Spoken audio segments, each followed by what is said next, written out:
Okay, today's the day. We're gonna have some fun with this episode. Just want to make sure everything's all set. And I see right over here, we should be ready to go. All right, perfect. Now let's go ahead and get things started. Yes, welcome, ladies and gentlemen, to another exciting episode of AniMat's Crazy Cartoon Cast.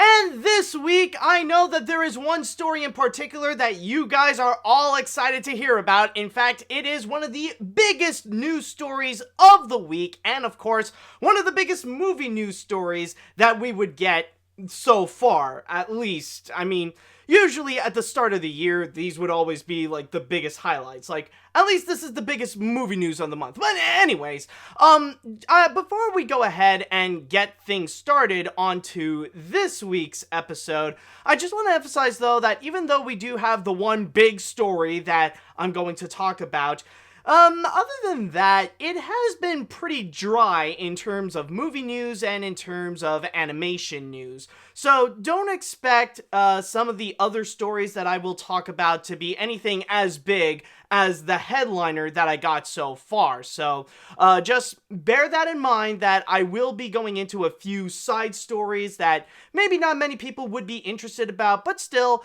we're going to have some fun discussing with them anyways.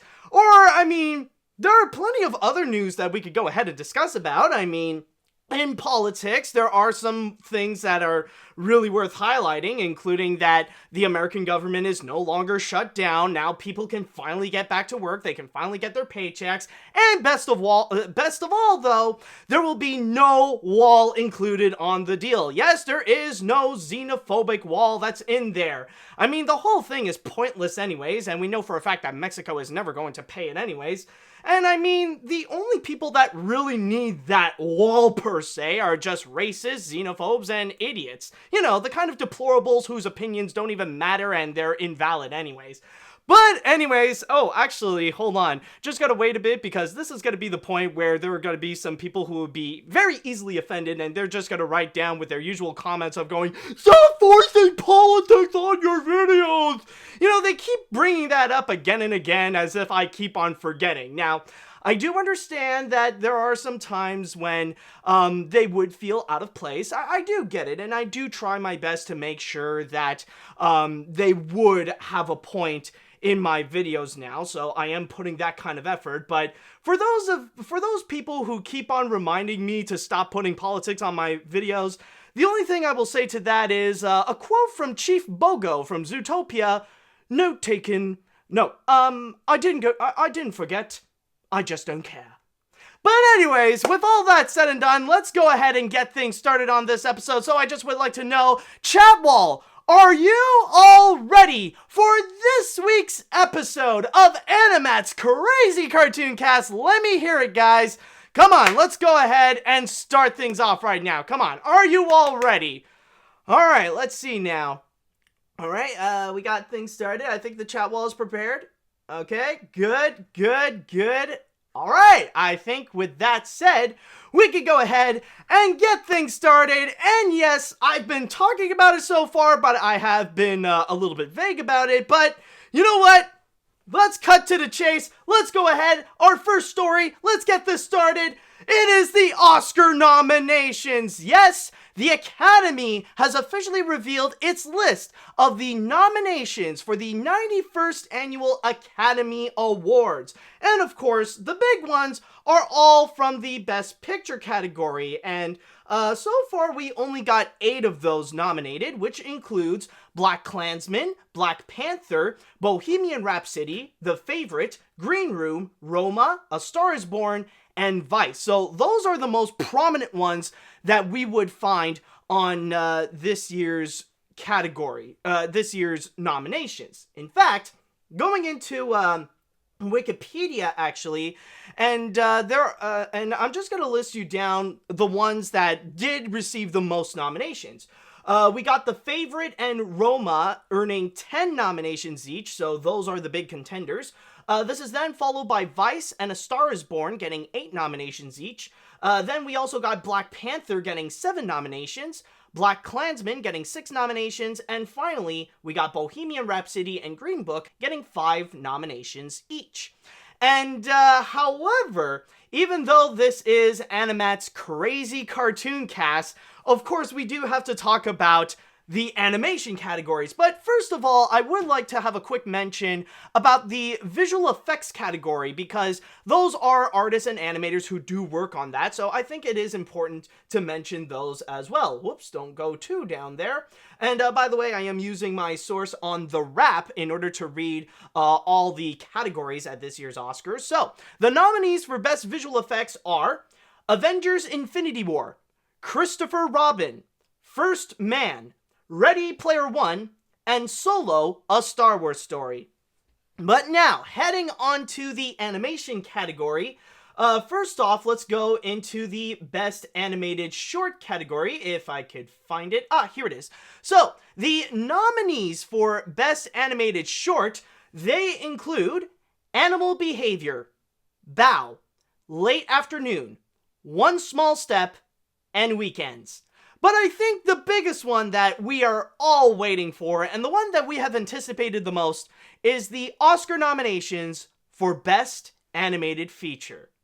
And so, on this year's list, they are Incredibles 2, Isle of Dogs, Mirai, Ralph Breaks the Internet, and Spider-Man Into the Spider-Verse. And on a side note, I would like to add that there is one animated feature that went up and beyond and actually got 2 Oscar nominations, and that would actually be Isle of Dogs. Not only is it nominated for Best Animated Feature, but it is also nominated for Best Original Score. If I could find it right over here, this whole list is just scattered. Here we go.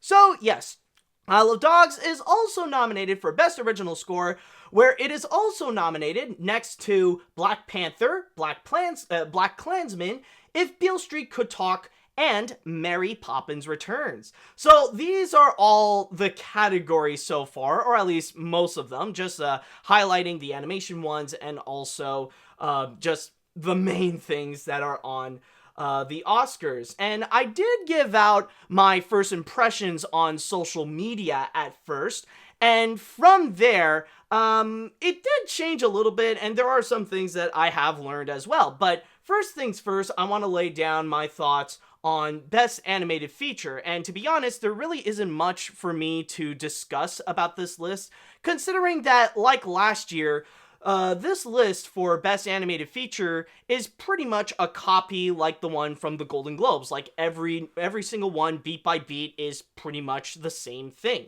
And with this list, like I said before, I can't really complain about this list. I really do feel like this is a pretty solid list of nominations for Best Animated Feature, where each and every single animated film, they all belong there. They do deserve to have some form of recognition, rather it be a win or just a nomination from the Oscars. So, definitely great to see movies like Incredibles 2 and Isle of Dogs and Ralph Breaks the Internet and Spider-Man Into the Spider-Verse and Mirai all getting recognized at the Oscars and all getting a nomination. So that is a good thing to have in their repertoire as well. And in my opinion, I feel like with this list, they really do include a good chunk of the ones that really do deserve it, because you think of all the other animated films that are in competition or the ones that would have been on this list, and it's hard to really imagine one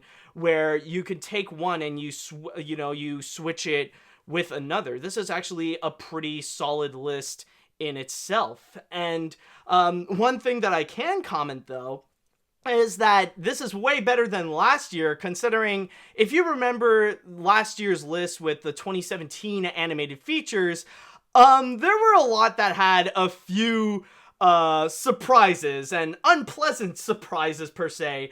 Honestly, in my opinion, I definitely do not feel like movies like The Boss Baby or frickin' Ferdinand deserve to even be recognized at the Oscars. I mean, you nominate those movies, yet you give a pass on the other ones as well? Like, I get why Coco would get a nomination, or The Breadwinner, or even to a certain extent Loving Vincent as well, but those two, oh hell no. I mean, like, you gave those a pass, but you wouldn't even consider having, like, the Lego Batman movie, or Captain Underpants, the first Epic movie? Heck, even Despicable Me 3 would be a more viable option than the freaking Boss Baby or Ferdinand.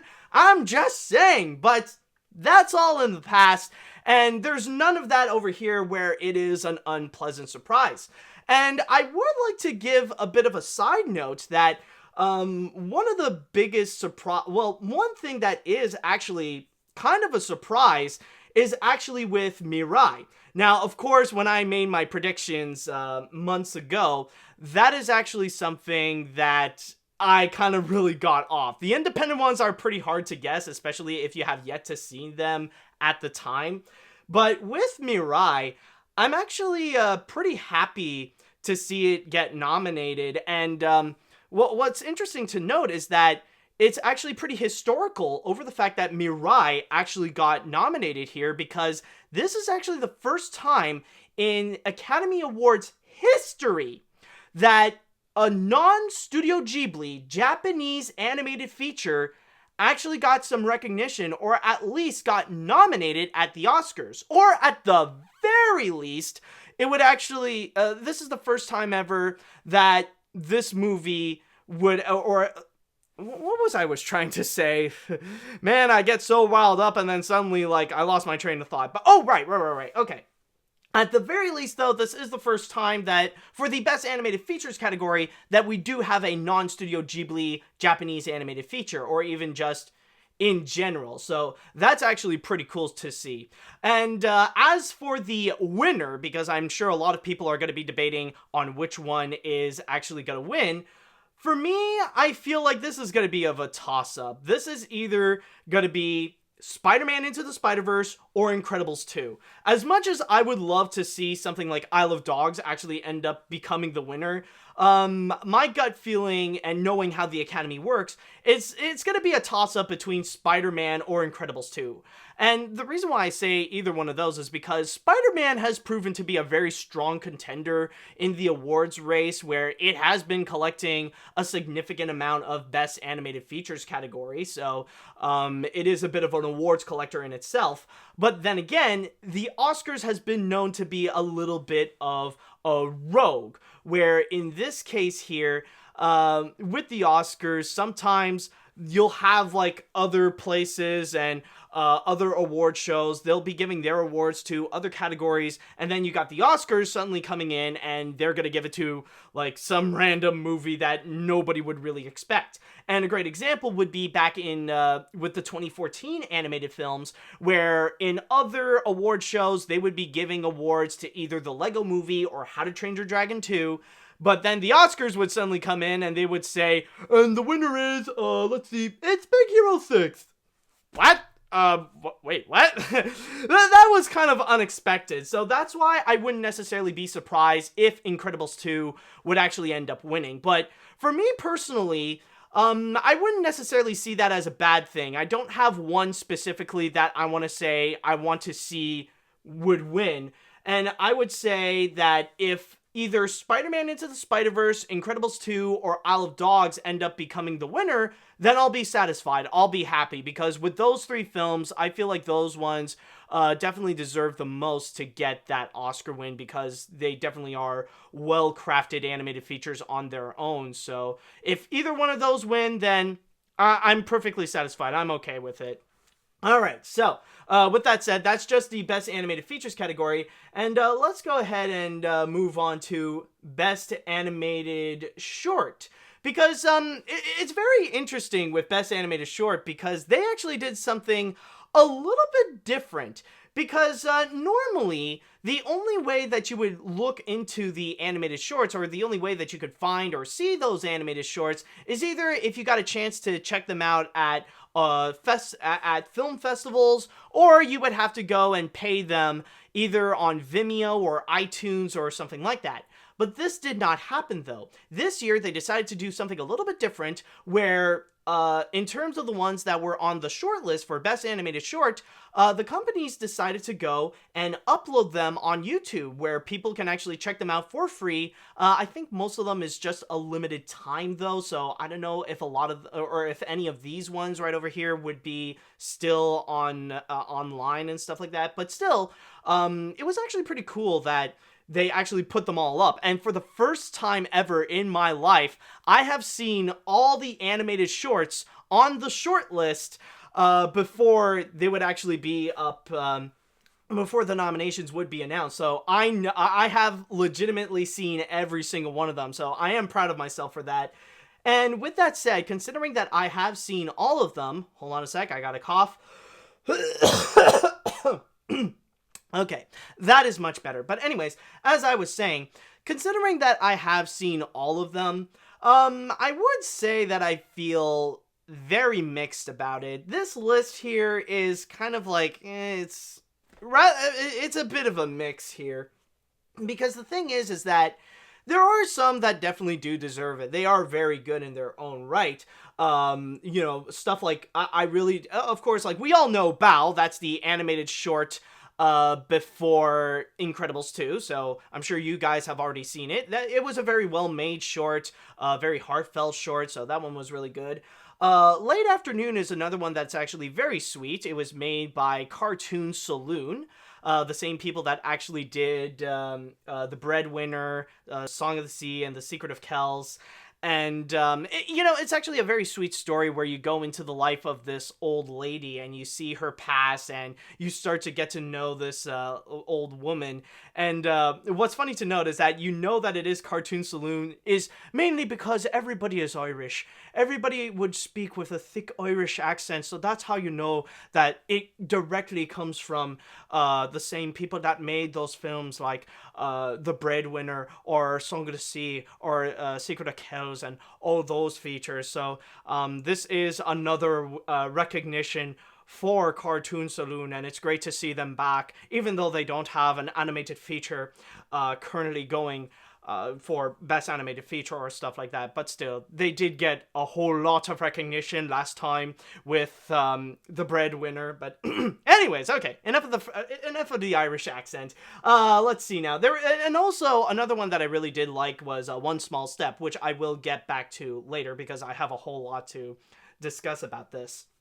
But then you got other ones that, honestly, they're really iffy, and there are a lot of there were a lot that I much prefer more than this. Like the other ones, they're okay, they're pretty good in their own right, but for me, it's just I get the feeling of just Like Weekends, for example. That one is just a slice of life story about this kid who lives with divorced parents, and he would have to, like, every week he would have to go and hop from one parent to another, like visiting his mom and visiting his dad and all that kind of stuff. So honestly, that one is just, it's not as interesting as many of the others. And then also you got Animal Behavior, which is basically a cartoon where you got a whole bunch of animals that would come together for this rehabilitation center or just a rehabilitation class, and they would play along with the gags that animals need, like psychiatric help. Like you got a leech that's way too attached to her partner, or you got a praying mantis who can't keep just one boyfriend or one significant other because she would keep biting off their heads during sex. And you also got like this gorilla that's the newcomer who has serious anger issues. So it's again, it's okay, but it's not as good as many of the other ones. And I was a bit disappointed that there are some that actually didn't get nominated that were from the short list. Like a great example is the DreamWorks animated shorts. That's actually one that I was rather surprised that they didn't nominate, because like they actually released some really solid animated shorts, and it's some of their first animated shorts that they actually released. Like Bilby, for example. That one is cute. It's not their strongest short, but you basically have this Australian themed Mark Anthony and Pussyfoot type of cartoon going on, and it is very well made. It is very sweet, and you could tell that they did recycle a lot of material that used to be from their canceled Australian animated feature that they wanted to make. So that one was good. That one was all right. But the one that I've wanted to see actually get nominated for Best Animated Short is actually Bird Karma. This is the 2D animated short made by DreamWorks, where there's this bird that's trying to catch this colorful fish. And that one was great. Like, the timing was great, the animation looked smooth. That was actually really, really good. And one of my biggest disappointments is actually the fact that Bird Karma didn't get an actual nomination for Best Animated Short. That was very well done. Like, I would have legit switched either Animal Behavior or Weekends for Bird Karma. I'm trying to think of some of the others, but they're not as memorable, so I kind of forgot. But let me tell you guys about One Small Step, because the thing with One Small Step is that out of all of them, out of all the animated shorts, One Small Step is my favorite. I love One Small Step. If you got, like, here's a little bit of a homework after AniMat's Crazy Cartoon Cast. The thing is, if you got, like, after this podcast, once you're done listening or watching or whatever, go online and see if you could still go and watch One Small Step. Because that thing is amazing. And I would even say it's one of my favorite animated shorts ever. It's made by former Disney animated shorts, and it was made by former Disney animators, sorry, and it basically tells the story of this young girl who lives with her father, and we see her growing up where she dreams of becoming an astronaut. And the whole animated short has this message of following your dreams, and at the same time, the animated short would honor the people who would support your dreams, who would support you following your dreams, more significantly with your parents, with your loved ones, with those people that encourage you to go and follow your dreams.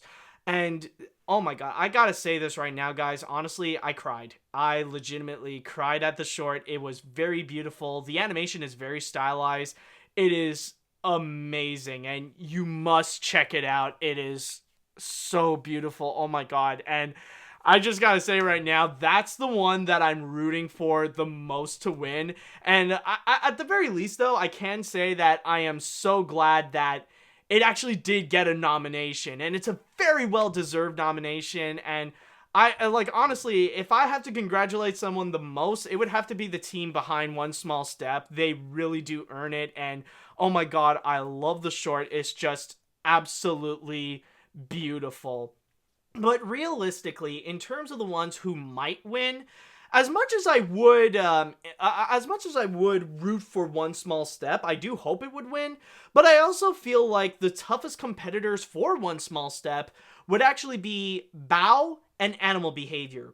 And that's mainly because of the animation studios behind it. Bao is from Pixar, and this one is one of their more significant animated shorts, one of their more recognized ones, because this was definitely a short that really got a lot of attention. It really got a lot of people talking about it outside of being the short before the big Pixar movie. So that can get some recognition right there. But also at the same time, Animal Behavior is mainly because this is actually done by the National Film Board of Canada. And with the National Film Board of Canada, there are actually some very tough competitors when it comes to Best Animated Short.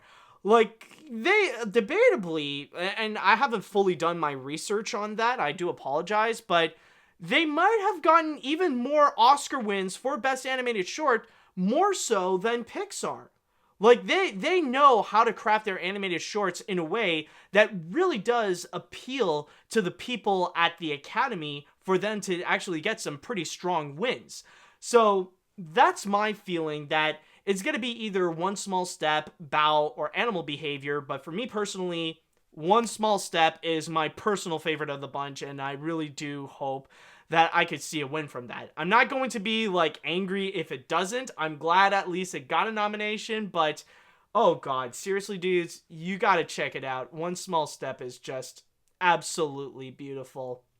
And any other ones? Oh, actually, I think with that said, though, I think I got some time to actually go ahead and discuss about many of the other Oscar nominations. Now, I haven't seen a whole lot of them, but there are some that I would like to comment. And I think the first thing that we can actually comment about is actually the fact that this is a pretty historical moment at the Oscars, because for the first time ever in Oscars history, a superhero movie, a superhero film based on a popular comic, has gotten nominated for Best Picture. And I'm talking, of course, about Black Panther, considering Black Panther has also gotten a whole bunch of other nominations. If I can go down the list, it is also nominated for Best Costume Design. It's nominated for Best Original Score.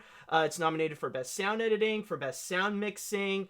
It's nominated, let me see here. There are some other ones. I know it's nominated, yes, for Best Original Song for All the Stars, and also nominated for Best Production Design on top of Best Picture. Now, admittedly, I didn't really think much at first, because I was thinking about The Dark Knight, considering back about a decade ago, that film was getting a whole bunch of nominations, and even some Oscar wins, especially for Heath Ledger as the Joker. But, surprisingly enough, it didn't get nominated for Best Picture, because in my mind, I was thinking it did get nominated for Best Picture for some reason, but I guess I kind of had a Mandela effect, and no, it actually didn't get a nomination. Like, Black Panther is actually the first one ever. But I do feel like, I'm just going to say right now that there's most likely no way that it's actually going to win the actual Best Picture category. I do feel like placing Black Panther in Best Picture is more for the sake of a crowd pleaser. It's much like why Bohemian Rhapsody is nominated. It's mostly to please the crowd instead of actually placing it here because it's one of the best movies of the year. So it's mostly for the people more so than it is for the integrity of the Oscars. But the big question still remains, though. Is there a possibility that Black Panther will win the Oscars? Will Black Panther be the first Marvel movie to actually win the Oscar? Because they have yet to actually achieve that. And DC already got ahead. They already got ahead with Suicide Squad actually getting a win for Best Makeup for Suicide Squad. But maybe Black Panther is going to change that. Maybe Black Panther is going to walk away with some kind of win.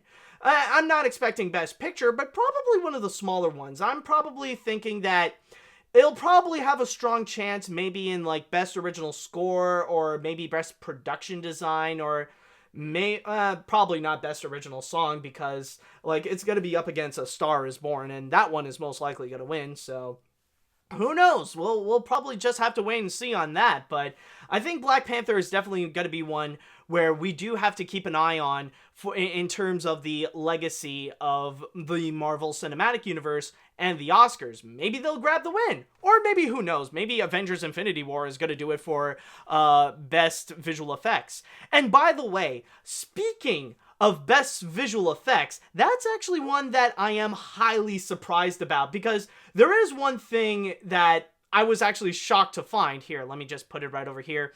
And the thing is that I was a bit disappointed at first that Mary Poppins Returns didn't get nominated, because with all the visual effects that it actually planned out, it was actually highly impressive. And especially, it would have been great to see it actually get nominated for Best Visual Effects, especially for the blend of live action and hand-drawn animation. Sure, it's not the first time that it done it, but it still felt amazing, and debatably, possibly the best scene of Mary Poppins Returns. It was absolutely beautiful. In fact, I think they already put it up on YouTube. You can actually search for the scene, The Cover Is Not the Book, and it's actually very well done. I mean, you got, like, even if you haven't seen the movie, at least just check that out for the blend of hand-drawn animation and live action. It's just amazing. But going back into this, what I was surprised to find is that Mary Poppins Returns didn't get nominated, but instead, Christopher Robin came right out of nowhere, and that got the nomination. That was really one of my biggest what the fridge moments, that suddenly, like, I almost forgot Christopher Robin was a thing, and I didn't realize that, oh yeah, I completely, it slipped my mind the fact that Christopher Robin was one of the movies that we got in 2018, and I didn't expect it to actually get nominated for an Oscar, especially for Best Visual Effects. But the funny thing is that with Christopher Robin, like, what's interesting to mention is that, yeah, when you do think about it, in terms of the visual effects that they've made, it is actually a very well-crafted movie, especially in the visual aspects.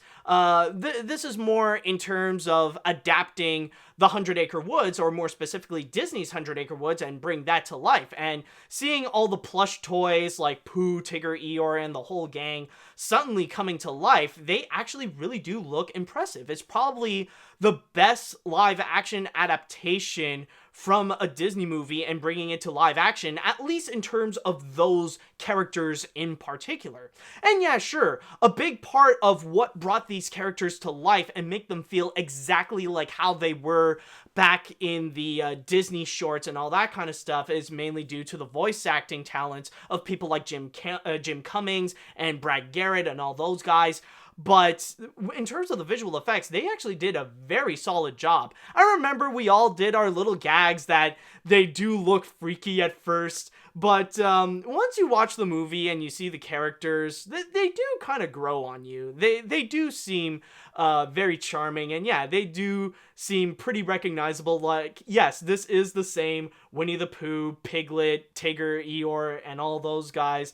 These are the same people that you grew up with. So, the more I think about it, the more that it does feel charming, the fact that it actually did get nominated for Best Visual Effects. So I just wanted to add that into it. And I do see that there are some people that they did comment about another thing regarding Mary Poppins Returns, and this is something that I do agree with. And one of my biggest disappointments as well is actually the fact that, where is it?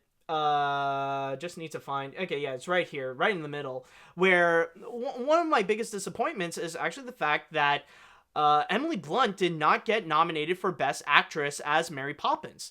One of the, like, say what you will about the movie itself, but one of the best things that did come out of it is actually some of the acting, especially with Emily Blunt delivering her own performance as Mary Poppins. Like, you actually do see a little bit of two different Mary Poppins styles blend into one, where you see the more snarky and sarcastic Mary Poppins from the P.L. Travers books, but you also see a bit of the charming and sweet side from the Julie Andrews performance in Walt Disney's Mary Poppins back in 1964, delivering a unique Mary Poppins that is both familiar and fresh at the same time. And I'm a bit disappointed that Emily Blunt didn't get that kind of recognition. In a way, this is actually very similar back a few years ago when Emma Thompson didn't get nominated for Best Actress for her performance as P.L. Travers in Saving Mr. Banks. She did a great and very solid performance, yet it's kind of sad that the Oscars didn't give her the recognition that she should, because she did a very solid job. But I guess you could say it is very much a coincidence that you got two leading actresses in a Disney Mary Poppins project that didn't get nominated for Best Actress, even though they should. So that is a bit of a disappointment right over there. But also, at the same time, speaking of the Best Actress category, there was something that honestly did shock me, and it was a bit unexpected to find this person in particular to be nominated, and it's actually Melissa McCarthy in Can You Ever Forgive Me? Now, in my first impressions, this was actually something that a lot of people corrected me on this, but I did say in a bad way, not necessarily bad, but in a way where I was wrong, that I thought this was the first time seeing Melissa McCarthy being nominated for an Oscar, but she actually did get nominated beforehand. She was nominated for Best Supporting Actress in Bridesmaids. But this one in particular is actually pretty different. This is actually something that I still did not expect Melissa McCarthy to be here, especially in the kind of movie that she was in, because you got to keep in mind, Can You Ever Forgive Me is actually a very serious movie. It's a film that is actually based on a true story about a woman who was actually very well known for making forgeries. And I remember seeing the trailers, and I remember all the way back ever since I saw Isle of Dogs in theaters, and it actually had a trailer of Can You Ever Forgive Me? And yeah, she was actually very serious. And you gotta keep in mind, with Melissa McCarthy, you would commonly know her as an actress who would play a whole bunch of comedic roles. Like, that's why it's kind of easy to forget that she was nominated for Best Actress in Bridesmaids, because the number one thing you would remember from Melissa McCarthy is appearing in a whole bunch of comedic roles and a bunch of comedy movies. Even this year, we have seen her in many different comedy stuff, like the Happy Time Murders, for example. But in this case right over here, this one is completely different. Beforehand, it used to be nominated for Best Supporting Actress, but this one is Best Leading Actress. And on top of that, it's Best Leading Actress in a dramatic role. So I think that's going to be a real game changer for Melissa McCarthy, and that's why I feel like in the future, we're going to be hearing a lot more that Melissa McCarthy is an Academy Award nominated actress, or who knows, maybe an Academy Award winning actress. And also, on a side note, this actually did, the movie itself, Can You Ever Forgive Me, it actually did get nominated for other roles as well. Or it did get nominated for other categories as well. It was nominated for Best Adapted Screenplay, and also it is nominated, I believe it's up here, yes. It's also nominated for Best Supporting Actor for Richard E. Grant's performance.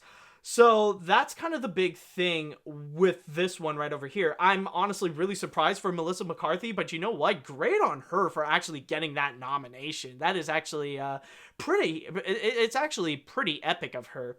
And some of the other ones as well. Are there any other surprises that I am thinking about? Oh, right! Actually, this is something that I completely forgot to mention in my first impressions back when this was announced, but I completely forgot about this. But you know what's honestly really surprising and kind of disappointing that it didn't get nominated?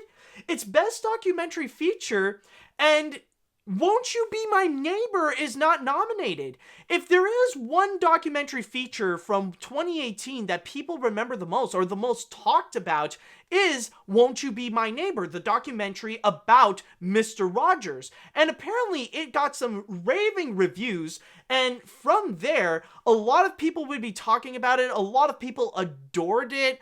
Like, the popularity and the appreciation for Mr. Rogers gained a whole new level from that documentary, and it's honestly kind of shocking that it didn't even get nominated for Best Documentary Feature. So from there, it's actually a bit disappointing that it didn't get recognized. Now, of course, I'm not all too familiar with any of these. I don't really know Free Solo or Hale County This Morning, This Evening. The one that I am the most familiar with is just RBG, and that's pretty much that's pretty much it. And are there any other ones that I'm just trying to find? Oh, right, actually, another interesting one that I want to discuss about that does seem pretty interesting is actually regarding Best Original Songs. And the thing is, with Best Original Song, one thing that I was honestly very surprised about is actually the fact that Mary Poppins Returns got a nomination. But it's not the fact that the movie itself actually got nominated. That's not the part that really was surprising. It's honestly the song itself. Because the thing is, I'm really happy that Mary Poppins Returns actually got a nomination for Best Original Song. Like, even to this day, I am still jamming to the tunes. I really do enjoy them. Some of my personal favorites include Triple Little Life Fantastic, Underneath the London Sky, the Lovely London Sky, and also Nowhere to Go But Up. But surprisingly, none of those actually got nominated, but instead, it's The Place Where Lost Things Go. That's actually the one that actually got the nomination. And that's honestly a bit unexpected. I completely forgot about that one because that's the more slower song. That's the one that's meant to be more heartfelt. And I guess you could say what Feed the Birds was for the original Mary Poppins, The Place Where Lost Things Go is for Mary Poppins Returns. And yeah, it is a very heartfelt and a very touching and probably a tearjerker of a song. So I do get it in a way where The Place Where Lost Things Go would get a nomination. I'm just surprised that this one got nominated over some of the other ones like Triple O Life Fantastic or Nowhere to Go But Up and all those other ones. So that one was honestly a bit of a surprise. And just want to double check if there's any other ones that I want to discuss about, if there's anything else that would be significant. And no, I think honestly from there I should be all good. That's pretty much overall my thoughts on what's going on with the Oscars. So this is a pretty interesting list, and all we have to do is just wait until Sunday, February 24th at 8 p.m. Eastern, 5 p.m. Pacific time on ABC. So that's going to be when the Oscars are going to happen. So let's just see what will happen. And from there, I think we are all good with this. So now I want to go into the chat wall, and I would like to ask you guys, what do you think about this year's list of the Oscar nominations? Are you satisfied with many of the nominations? Do you have any predictions on who you think will win? Do you have some that you think got snubbed? Let me know what you guys think. All right, let me see here. Let's see. The Oscars list is good, and I'm glad Infinity War got one nomination, but I wish the Best Animated Shorts were better and really hope Isle of Dogs wins Best Animated Feature, but I wouldn't be surprised if Incredibles 2 wins. I hope Incredibles 2 wins at the Annies. I think Black Panther will win a few awards, as well as Infinity War's one win, hopefully, since the MCU never got an Oscar win despite getting nominations before. Okay, that's interesting. Let's see, what else do we got? Last year was a great year for animated feature films because aside from the ones that did get nominated, there are still several top-tier titles such as Night is Short, Walk on Girl, Makia, When the Promised Flower Blooms, Lou Over the Garden Wall, and MFKZ, which regardless of an Oscar nomination for them or not, you should still all check them out because they're amazing, and I would also have loved to see them be nominated. Okay? Let's see now. For the shorts, my vote's on Bao, but I kind of doubt it's gonna win. One reason is because it's more understandable for Asian audiences like me and my country more so than the folks from the West. The other reason is that some people seem to be confused about the short's metaphors or deep messages, like suffering from empty nest syndrome. Then again, this is Pixar, and one is perhaps most well-known shorts of 2018. Yeah, definitely true, especially the controversy when people got so confused and shocked from the big scene when we saw the mother just suddenly eating her son. Like, that was weird, but it was also hilarious at the same time. But honestly, well, at least hilarious to see how people kind of reacted to it. Let's see, do we have any other comments? I just want to double check. The only nominee for Best Picture that I can't wrap my head around is Bohemian Rhapsody. I'm sure that everyone involved did the best they could, but the reviews were lukewarm at best. There are a bunch of historical accuracies, and don't even get me started on Bryan Singer. Let's just say that he's not the kind of guy you want to bring your kids around, but either way, congrats on all the other nominees. And ladies and gentlemen, it happened! Phil Lord and Chris Miller got nominated for an Oscar. Yeah, I mean, like, they did get snubbed a bit for the Lego Movie, but well, I mean, I guess like a Phil Lord and Chris Miller produced. It's not necessarily their movie per se. It's more it's more like people like Bob Perschetti, Peter Ramsey, and what was it, Robert Rodney? Yeah, sorry if I mispronounced their names, or I'm sorry if I got it wrong. But it's those three guys that it's their Oscar nomination. It's more for those guys and the team at Sony as well for their Oscar nomination, more so than Phil Lord and Chris Miller. So I'm just putting it out there.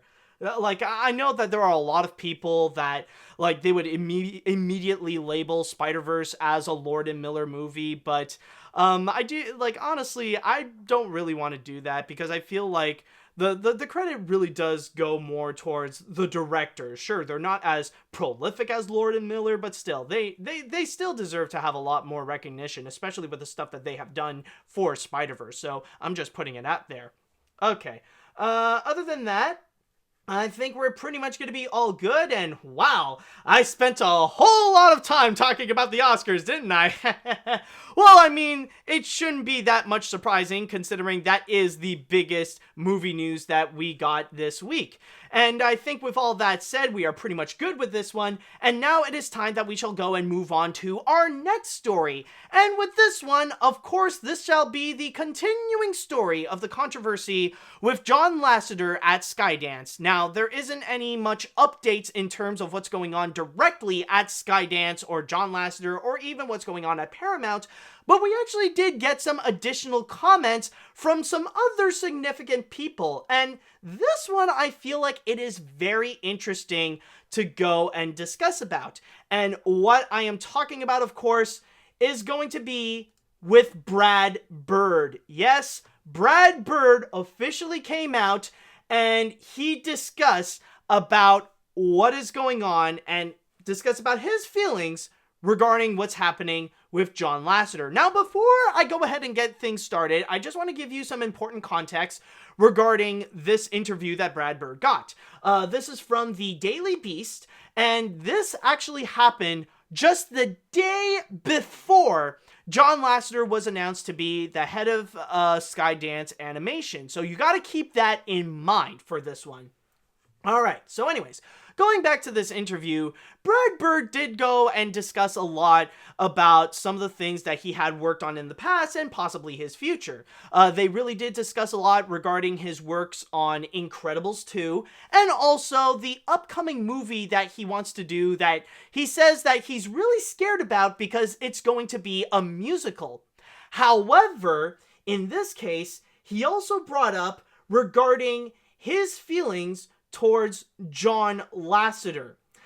He discussed about how he felt regarding the current situation with John Lasseter and how he is pretty much viewed now as the most controversial figure in the animation industry. And there are some interesting quotes here directly from Brad Bird. And hold on, I just need to go and find some good quotes here, or actually find some quotes in general. It's actually, there are some things here. It states here, reading from the Daily Beast, that Bird has a hard time talking about the allegations against Lasseter. These times are not good for nuances. You're either 100% for something or you're 100% against something. And he also would go on, so we got a whole, so here are the things worth talking about. So, it states right over here that Brad Bird said, John kind of flung his body between us and the executives and said, I think these guys are onto something, and let's give them a little more time to develop it. By the time we finished our story reels, that guy was gone, and the reels spoke for themselves. He stuck his neck out in a way that few in Hollywood are willing to. I don't at all put John in a category with Weinstein. You're navigating a world where men have acted a certain way for thousands of years, way too late, but all of a sudden, they're expected to change that on a dime, and it's necessary and it's right. But it's a little bit of a gray area. It's not as hard of a cut as people want to make it. I'm an old friend of John's, and I don't see him in black and white. I see him as a person like anyone else. He was a person who was very protective of us at a time when we needed it, so my feelings are a little more complicated. So basically the big thing to emphasize is the fact that when it comes to Brad Bird and how he views John Lasseter right now, is that he didn't say that he's not totally defending John Lasseter. He's not saying that the stuff that he has done is good or that he supports these things, but at the same time, he's not totally against John Lasseter either. He pretty much said it himself that it is rather complicated. Now, I just want to go and say this right now, that there are some things that Brad Bird has stated that I personally myself don't necessarily agree with. There are some things that I wouldn't say that I'm on the same page as Brad Bird in terms of the things that he has stated in these comments right over here for the Daily Beast. But I will say this, I completely understand his point of view. Because with Brad Bird, he's a little bit more different when it comes to his relationship with John Lasseter, because I'm just going to start things off right over here about the fact that among everyone here, among me, among people in the chat wall, and among all the people who are listening or watching this, Brad Bird knows John Lasseter as an individual. He knows him personally more than any of us.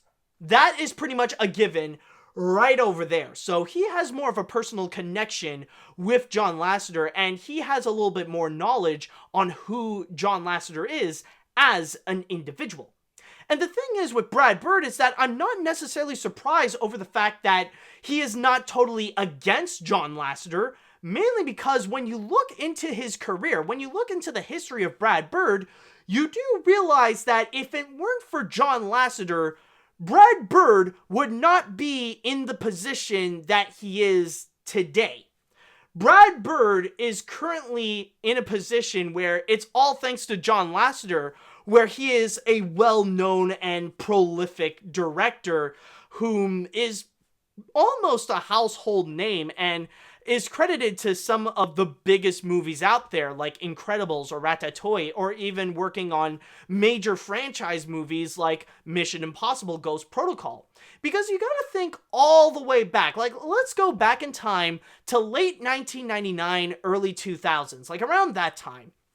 Now when you think about it, Brad Bird was only known for directing The Iron Giant, which back then, it's not known to be a cinematic masterpiece as much as we know it today. Back then, The Iron Giant was only known to be a major box office flop. So that was more of a hit on Brad Bird's reputation, more so than an actual good thing. So when it is time for Brad Bird to find another thing to work on, when it's time for Brad Bird to find another job, John Lasseter stepped in to help Brad Bird out, considering that John and Brad knew each other ever since college, back at Cal Arts when they were with each other at the legendary A113. Or like the A113 room, of course. Although I'm not 100% sure if they knew each other since college, since Cal Arts. Maybe I'm wrong about that, but if I am wrong, feel free to correct me on that. But anyways, going back with Brad Bird, when it was time for him to find a new job after The Iron Giant, John Lasseter came in and discussed that maybe Brad Bird can come in to go and work at Pixar to direct another movie, since Brad Bird did have an idea about making a superhero movie that features an entire family. So it would be a bit of a blend of family values and a superhero action flick. But it was a bit of a challenge in order to convince the big heads at Disney and Pixar like Michael Eisner and Steve Jobs. Mainly because not only is it the first time ever that they would bring in a newcomer to direct a movie, because back then, it was a lot more in-house at Pixar. It's usually like the people who have worked there for many years, like either John Lasseter or Andrew Stanton or Pete Docter would be the ones that would take charge to go and direct an animated movie. But this is the first time that a newcomer would suddenly step in and be a full-on director. And on top of that, the factor that his first and previous movie was a total box office bomb, it was hard to really know if this is a guy that you could trust to make a major blockbuster movie that has a giant budget and might come in as a success to make a lot of money. Now, it was very tough for John to do that, but he succeeded and had Brad Bird on board in order to make The Incredibles, and the rest is history. So, Brad Bird owes a lot of gratitude to John Lasseter in terms of doing this, in terms of being a prominent director, being such a prominent figure both in Hollywood and in animation. So it's not necessarily surprising that Brad Bird is stepping in and he's not 100% against John Lasseter. Now, he's not 100% defending him. He's not supporting him, especially in terms of the behavior that he had towards women and stuff like that. but he's not totally against him. And in that point of view, I do completely understand. And honestly, I wouldn't necessarily be surprised if the same feelings would be mutual in terms of some of the other highly prolific Pixar people. I wouldn't be surprised if either Pete Docter or, let's see, like you got Pete Docter, Ed Catmull, or Lee Unkrich, or Andrew Stanton, like all those guys, I wouldn't be surprised if they felt the same way as Brad Bird, where they know, since they know John Lasseter personally, they're not going to be condemning they're not going to be fully condemning John Lasseter and just cut him out of their lives in general, but, you know, they would still see him as a friend, but now just a friend with problems, and maybe he, like, they would know him the most if he deserves a second chance, and maybe if he has rehabilitated himself, or he's no longer the creepy pervert that he was during his time at Disney and Pixar. Who knows?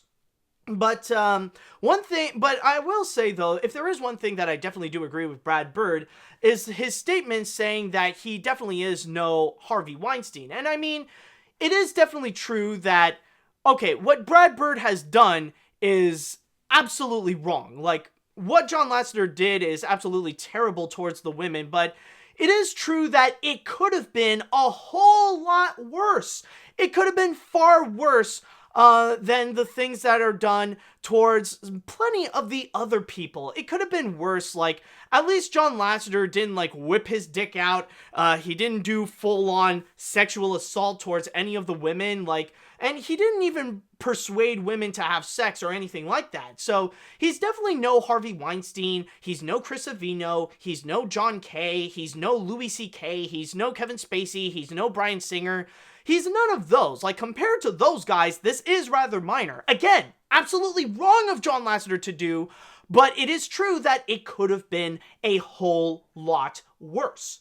So that's pretty much the whole thing with Brad Bird, and I do completely understand his feelings in terms of how this would be very complex for him, especially for someone who is very close to John Lasseter, someone who knows him as just a buddy and a friend. So I do understand his point of view in terms of what he is talking about, and I don't blame him for immediately picking a side, especially in this day and age where, with the internet, people immediately assume that you have, like, people have grown this mentality of you're either with us or against us. So it is true, like, I do see people giving backlash to Brad Bird. Like, I have seen that where people, because of this, people have accused Brad Bird of full-on defending John Lasseter, assuming that he's 100% on John Lasseter's side.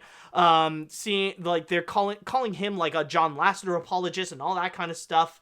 And I do understand that, but I just want to say that I don't blame Brad Bird for feeling how he is feeling right now. Again, I'm not 100% agreeing with all the things that Brad Bird stated, but I do understand his point of view where he does feel very complex about the situation. Okay, so with that said, I think I'm good with this one right over here, and I would like to go into the chat wall right over here, and I want to ask you guys, what do you think about Brad Bird's statement? What do you think about his feelings towards the whole John Lasseter controversy? Do you agree with the stuff that he says? Do you disagree with it? Do you see his point of view? Do you think that he should condemn John Lasseter altogether? Let me know what you guys think right over here.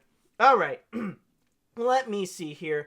I agree with Brad. I say John is somewhere in the middle, but I do feel like he deserves a second chance. Keep in mind that there are far worse people who are abusive towards anything, especially in my home country in the UK, like Jeremy Corbyn. Okay. Do we have any other ones? Let's see. I wouldn't be surprised if Brad Bird can be my mentor in filmmaking. He's one of the greatest mans around. The reason for the hashtag #MeToo is during the men hating on women having power due to Russian interference and the Trump presidency, men also hating stuff like 2016 Ghostbusters, High Guardian Spice, and Winx Club. Okay. Anyways, moving on. Let's see. It's interesting to know that when Chris Savino had these allegations, he perhaps lost a lot of friends, including his wife. When James Gunn had Dark Secrets revealed, he still had a lot of support from his friends, except for the Disney executives. John Lasseter, on the other hand, has a balance of both enemies and friends after what he did. Yeah, I guess you could say that in a way. Like, I know that in terms of the media and the press, nowadays they would highlight John Lasseter as like this full-on predator and stuff like that, showing him that he lost a whole lot except for suddenly with Skydance where he has a new friend with David Ellison, but I guess I do see what you mean. Alright, anyways, let's see now. I'm happy Brad Bird has said some of the stuff and at least he's not full on defending him, which is true, and I think that is actually something that a lot of people seem to have forgotten. Again, we do live in an age on the internet where people have they have grown this mentality of you're either with us or against us. And in the case of Brad Bird, a lot of people think that just because he's not full-on slamming John Lasseter, they think that he's just full-on defending him and defending his actions and all that kind of stuff. So that's why it's true that it is very complex. Alright, so let me see. Brad Bird shouldn't be getting this level of backlash on his opinion with Lasseter. When it comes to expressing thoughts on situations like this, it can be a rather difficult one to express publicly, but I do respect how professional Bird was when expressing his opinions. Oh my god, dude, you have no idea. You have no idea how hard it is just to express an opinion. I mean, I have done the idiotic task where my life is now that my job includes expressing my opinions on the internet, rather it be with this podcast or my reviews or whatever. And sometimes just a little harmless opinion alone can easily be taken the wrong way and you can end up with full-on backlash. Trust me. I know that story, and that's how the internet usually works. They cannot handle opinions, period. So anyways, I think with that said though, we're pretty much all good with this story right over here, with this story regarding Brad Bird. And now we shall go and move on to our next story. And let's go ahead and try to lighten things up a bit. We're going to be sticking to the theme of Disney. And speaking of Chief Bogo, in which I quoted earlier before we got things started with this episode, it actually does relate to Zootopia, because finally it's about time that Zootopia is coming to the Disney parks. Yes, folks. For the first time ever, Disney is going to be making a new themed area at one of the Disney parks entirely based on Zootopia. And this one in particular is going to be found at Shanghai Disneyland. And in terms of the things that are going to happen in this particular attraction, it actually states here, using my source here at d23.com, it actually says here, alright, it has stated, Zootopia will be unique to Shanghai Disneyland and will feature a new major attraction that seamlessly blends Disney's storytelling and state-of-the-art technologies in order to bring this fan-favorite movie and its characters to life. The new theme land will also invite guests to fully immerse themselves in the mammalian metropolis of Zootopia and come along on adventures with Judy and Nick. With a brand new attraction, entertainment, merchandise, food, and beverage offerings, the new land will provide guests with even more to experience and enjoy at Shanghai Disneyland than ever before. Alright, now, before I continue, I just want to go ahead and start this by answering the big question, because I'm sure a lot of people are asking this right now, maybe a little bit on the chat wall, probably. Some people are wondering, why Shanghai Disneyland? Why not some of the other places at the Disney parks? You know, why not Disneyland or Walt Disney World or Disneyland Paris or stuff like that? Why is it Shanghai Disneyland specifically? Well, for that reason, it's mainly because the Chinese need to have a little bit of a priority to have something related to Zootopia, because in China, Zootopia is actually the biggest animated feature of the country. Like, ever. It is the highest grossing animated feature of China, in which I believe in second place would be Pixar's Coco. But yeah, that's basically the big thing, is that not only is it Disney's biggest animated feature in China, but it is also the biggest animated feature ever in China. And in the case right over here, it's not necessarily surprising that it would be either Hong Kong Disneyland or Shanghai Disneyland that would be the first to have this kind of attraction. And I guess they would go with Shanghai Disneyland because that one is a little bit more contemporary compared to plenty of the other Disney theme parks out there. This is the one where they are okay with the most in terms of doing so much experiment. Like, you know, it's a lot more okay to go and experiment with stuff at Shanghai Disneyland, considering that it's a lot more different than the traditional Disneylands out there, like the one in California or the one in Hong Kong and stuff like that. And in the case right here, of course, they would do Shanghai Disneyland, so at least they would have the privilege to be the first one out there.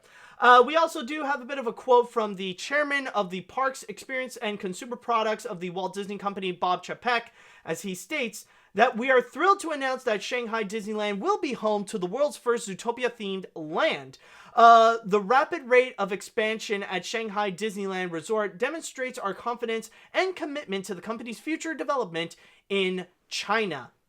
Now, from there, though, there is no other word regarding what's going on with this one right over here. We don't know any information regarding what's going to be the ride in this Zootopia land. We don't know when it's going to be released. The most that we do know in terms of a date or details or something like that is just the land itself and the fact that construction is going to be starting later this year.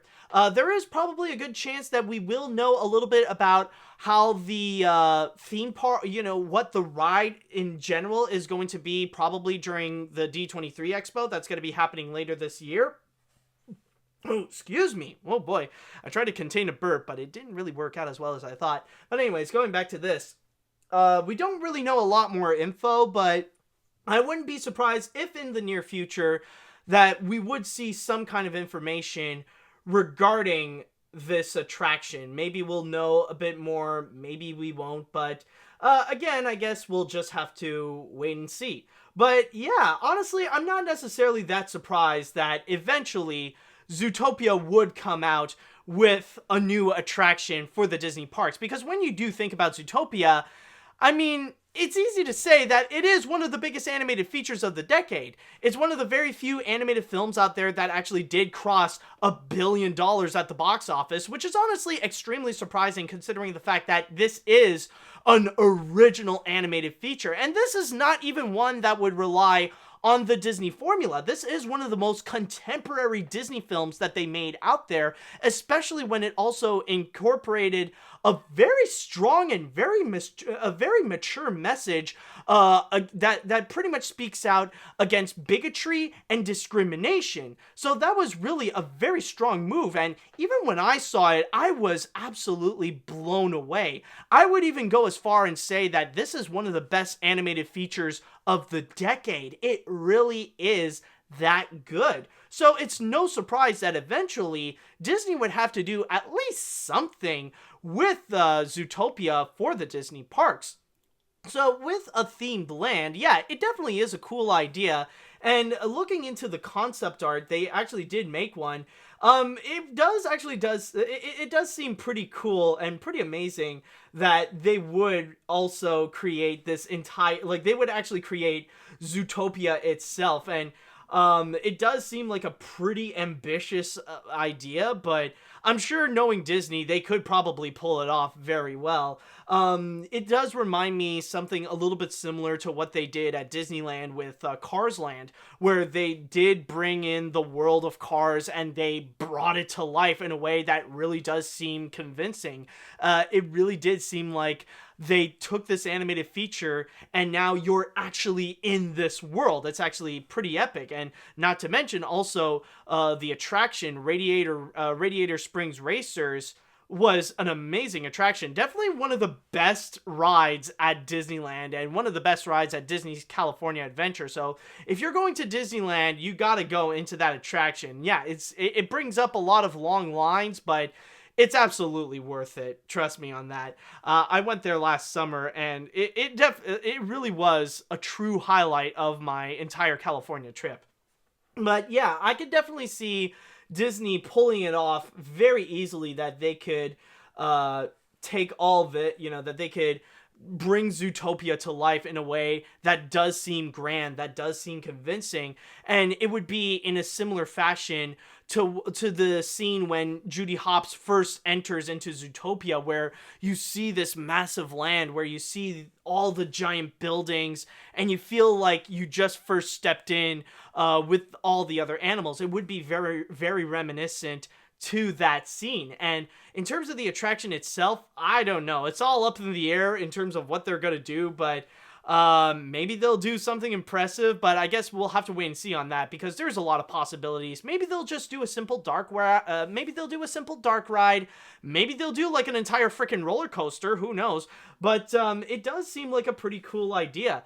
And one thing that does seem pretty interesting, though, on a side note, talking about the Zootopia attraction, is actually the fact that also it does make me wonder regarding some of the rumors that I've heard about. Now, there's no confirmation about this, but I have heard a lot of rumors, and this goes all the way back, like even years before this announcement was made, but I have heard that Disney might be considering to bring in the world of Zootopia onto Animal Kingdom, like bring it to Walt Disney World in Orlando, Florida.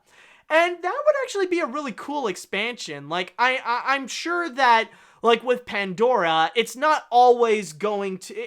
like, that attraction is not always gonna really bring in the crowd. It's not really gonna be something that's gonna attract people for a long time. Like, maybe it will a little bit, like, just to get hyped up for the upcoming Avatar sequels, but I don't think Pandora is going to be one that is always going to bring in the crowd. And especially with Galaxy's Edge going to be coming in pretty soon, later this year, there'll probably be a lot more people who would want to go there than to see Pandora. So I'm sure eventually down the line, I wouldn't be surprised if Disney would actually bring this concept with what they're doing with Zootopia, and they would bring it to Animal Kingdom. Like, they're going to test the grounds to see how things are going to go in Shanghai, if it's well received and stuff like that.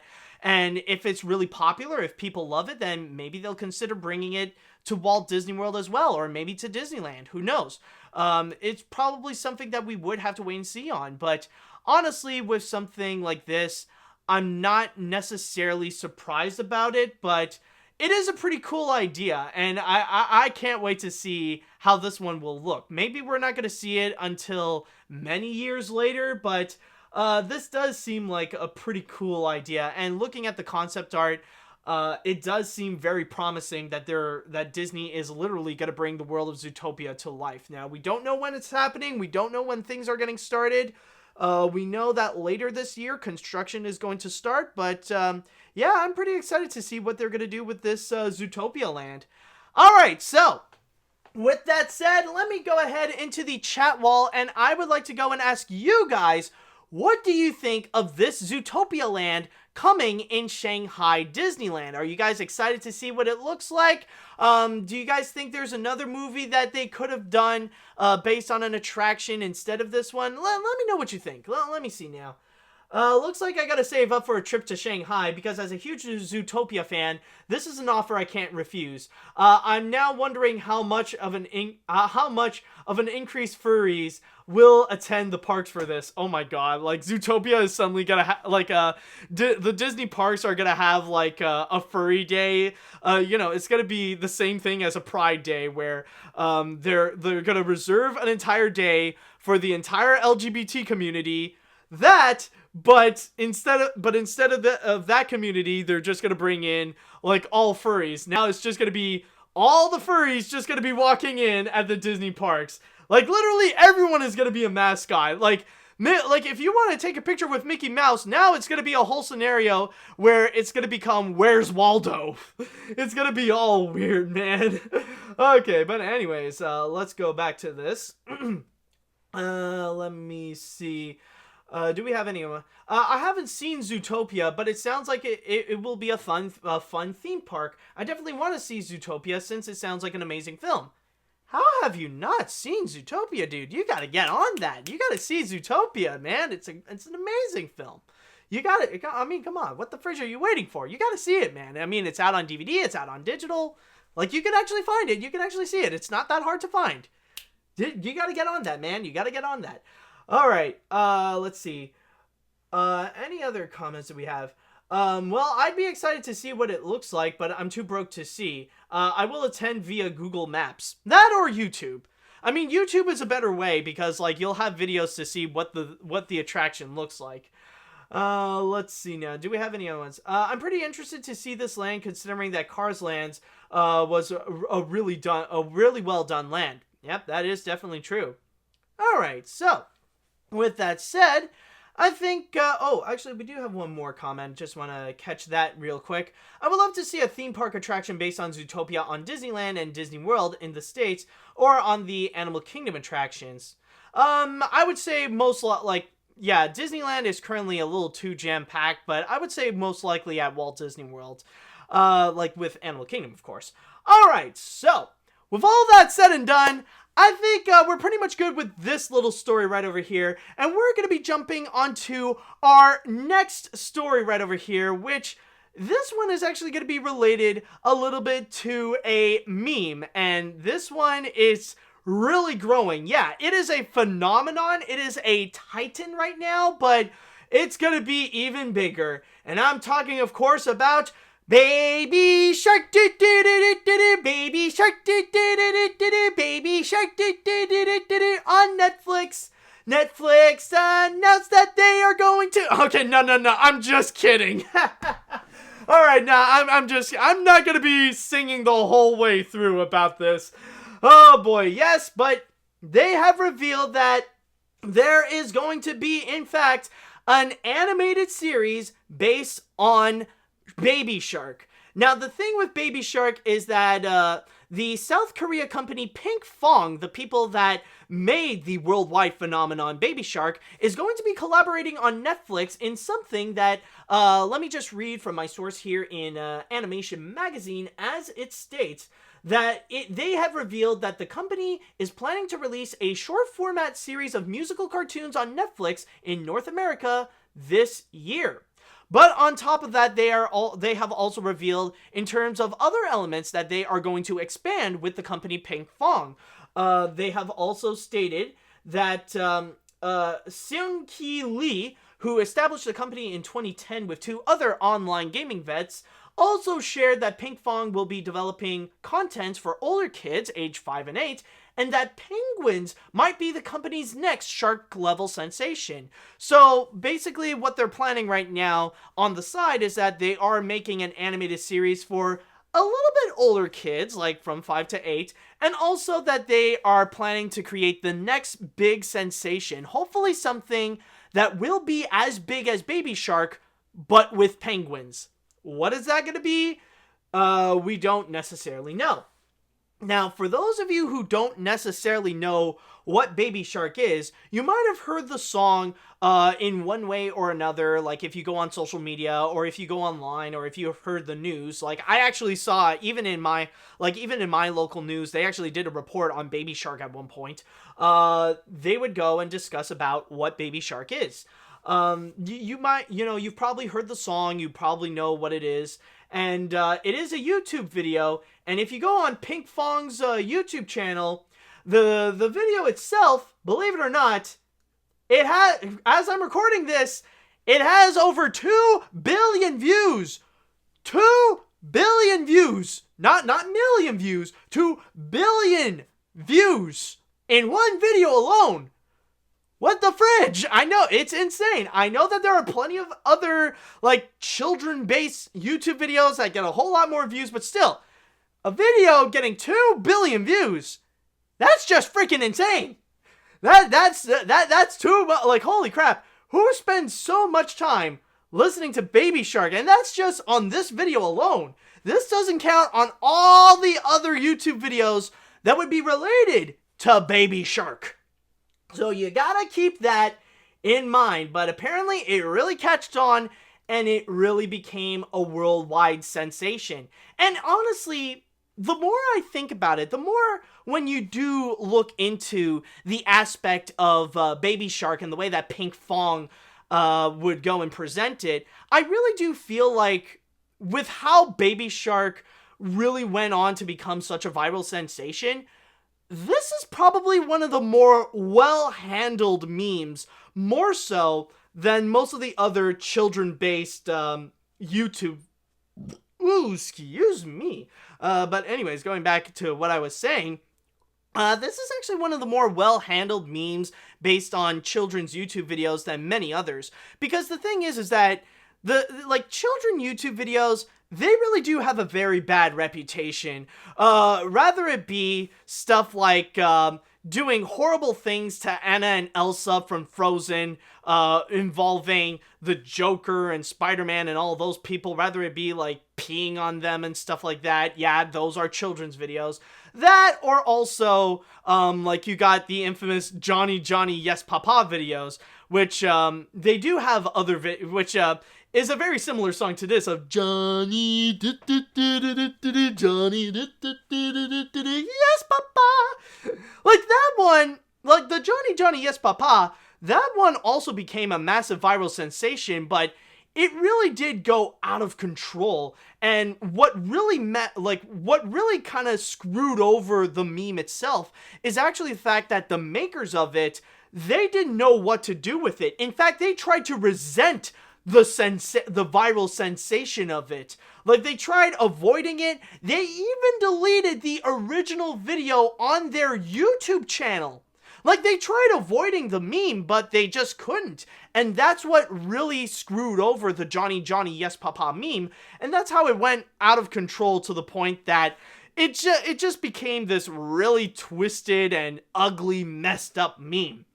But with Baby Shark, this is something that Pink Fong, they embraced it. And that's why nowadays, yeah, you will see twisted versions of Baby Shark, but it's not as messed up as something like Johnny Yes Papa.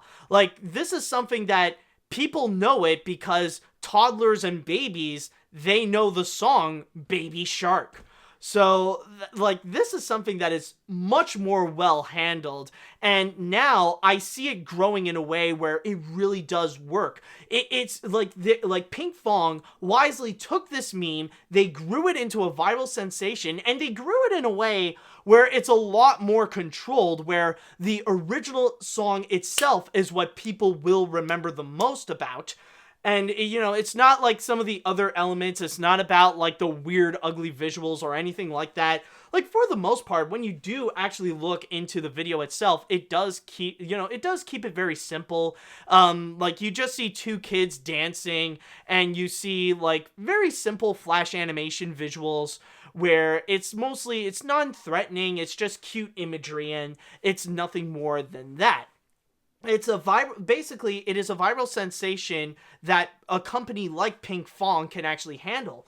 And with the way that they are growing it, with the way that they are making this animated series on Netflix, I feel like this is a very wise move, and it is a very smart move in the way that they want to try to take Baby Shark and actually grow it into a way that they don't have to just rely on this one song, on this one YouTube video. As it states here, that they are making a short format series of musical cartoons on Netflix. So with that, they are staying true to the tone and the theme of Baby Shark with the way that they can expand it into a franchise, but they could still stay true to the spirit of it in a way that it will all, what they will present on Netflix will also include a very catchy song, and also that they are also aiming for the same kind of target audience, that they're just doing it. And by the way, no, they're not just doing it to cough.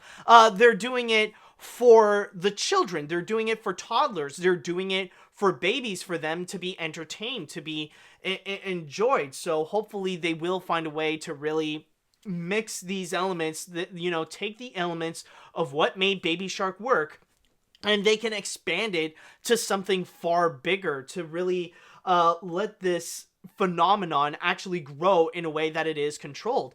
And I think it's in that sense that I feel like with Baby Shark, there is something that you can actually admire, because not only did it become such a massive viral sensation, it became a viral sensation that worked. It's a viral sensation that there are going to be people out there that they're going to mess things up, but the core of it is something that the people who've made it and the people who can market it, they know how to handle Baby Shark. They know how to control it, and they know how to make it stay true, to make it a phenomenon that can last even for a long time, maybe even towards generation after generation. That could be a very strong possibility, and it's all thanks to this viral sensation. So I really do think that Pinkfong is actually making a smart move by growing it into this brand new animated series on Netflix. Now, there is no confirmation specifically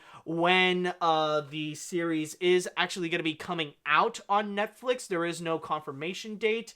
Did it actually say? Okay, well, it did state that the Baby Shark series is going to be coming out sometime this year, but honestly, this is actually pretty interesting, and maybe we'll see a little bit more Baby Shark and how that's going to develop in the coming years. But honestly, good on Pinkfong for actually making a viral sensation and actually know how to control it, because I think this really is the dream of many companies, that they would actually have this very marketable meme that they could really try to profit out of without going way too out of hand and going way too insane with it. So yeah, good on, honestly, all I could say is just good on Pinkfong. And with that said, let's go ahead into the chat wall, and I want to know what you guys think about the upcoming Baby Shark series. Even though you're most likely a little too old to be the target demographic of this series, would you be interested in seeing it? And also, how do you feel about this Baby Shark meme that's going on? Well, let me know what you guys think. Oh boy, this is going to be a pretty interesting one. So someone is trying to make a song based on me with it. Baby Matt, do do do do do do. Baby Matt, do do do do do do. Okay, let's see now. I know a twisted version of the song from when I was a kid, where after the introduction of the sharks, it goes, swim away, swim real fast, shark attack, CPR, it's not working, and go to heaven. Also, I'm 26, so that shows how old the song actually is. Honestly, I will admit, I never knew about the history of this song, but I never knew that there was really that kind of that kind of twisted ending, kind of like that Humpty Dumpty style ending where, yeah, the sharks actually do attack and like they kill people. It's like, I am Jaws, eat people, num num num num num num. There is blood all over me, so I attack. All right, let's see now. What else do we have? All sharks go to heaven. Oh boy. You can't keep a good shark down. Do do do do. Oh, you can't keep a good shark down. Oh boy. Oh boy. Oh, we got some people. Oh god, we got some people who can't stand the thing. It even say, all I could say is, please make this earwormy meme go away already. No, Netflix ain't gonna do that to you. Netflix is gonna say no. They're gonna keep this rolling. They're gonna keep, you're gonna see, like these South Koreans going like, babe, look at my cash, do do do do do. Look at my cash, do do do do do. Look at my cash, do do do do do. I'm a millionaire. Yeah, that's not a good interpretation of it. Too many syllables happening at once. But anyways, okay. Do we have any other quotes? Let's see now. When I heard that Baby Shark is having its own Netflix series, I wouldn't be surprised if Johnny Yes Papa can have a Netflix series too. No. Johnny Yes Papa is officially dead right now. It ain't gonna have its own series, especially, like, I don't think the company who made Johnny Yes Papa would even allow it. There's no frickin' way whatsoever, so I'm just saying. Okay, so with all that said and done, I think we are pretty much all good with this. I think we're good with the baby shark meme. And now it is time that we shall all go into the grand finale. Yes, this one is actually something that I've saved up for a very long time. I saved it for a moment when there wouldn't necessarily be a whole lot of movie or animation news worth talking about. So now, this is the time that we can actually get into this one. And yes, folks, this actually does relate to another meme. The big, the beautiful, the grand finale, Big Chungus! Yes, folks, we are going to be talking about Big Chungus, the viral sensation that is going all over the internet. And it is the new meme that so far has been dominating throughout 2019, featuring the lovely fat Bugs Bunny. And there actually is quite an interesting history with this one in particular. And I've always I've always been very fascinated when you see these old cartoons suddenly gaining some notoriety all over again because of some weird meme. It's a little bit like last year when we had the meme of somebody touching my spaghetti based on an old Terry Toons cartoon. So now we're getting this one. And this actually comes from a Looney Tunes cartoon. And by the way, just like with the previous story with the Baby Shark one, now it has gone to the point that even Warner Brothers is starting to notice and they're starting to pay attention to it. And they're trying to profit out of it, where they even have this video called, just want to double check on something. They have a YouTube video out there called Elmer Fudd's Restful Retreat. And as you can see by the thumbnail, they took two pictures of Big Chungus and they are very well aware of the entire meme. So much so, in fact, that if you go look into the video and like when the scene actually does come out where Big Chungus does actually appear, like it would even have a little card that actually states, "You're here for this, aren't you? You clicked on this video just to see Big Chungus himself. Is that what you're here for?" Like, they know, they're very well aware of Big Chungus, and Warner Brothers is pretty much hoping that Big Chungus means big money. But you guys might be wondering, where the fridge does Big Chungus come from? Well, that's what I'm here to tell you. And yes, I'm going to be turning on my Know Your Meme mode, and I will give you guys a little bit of a history lesson of where did Big Chungus come from. What is Big Chungus? And how the fridge did Bugs Bunny get so stupidly fat? Well, the answer may surprise you. Because in order to go and start things off, if we are going to talk about Big Chungus, then we have to start things off by talking about the OG Big Chungus, the one and only Elmer Fudd. Yes, before Bugs Bunny got fat, it was Elmer Fudd that got stupidly fat. But, again, you might be wondering, why?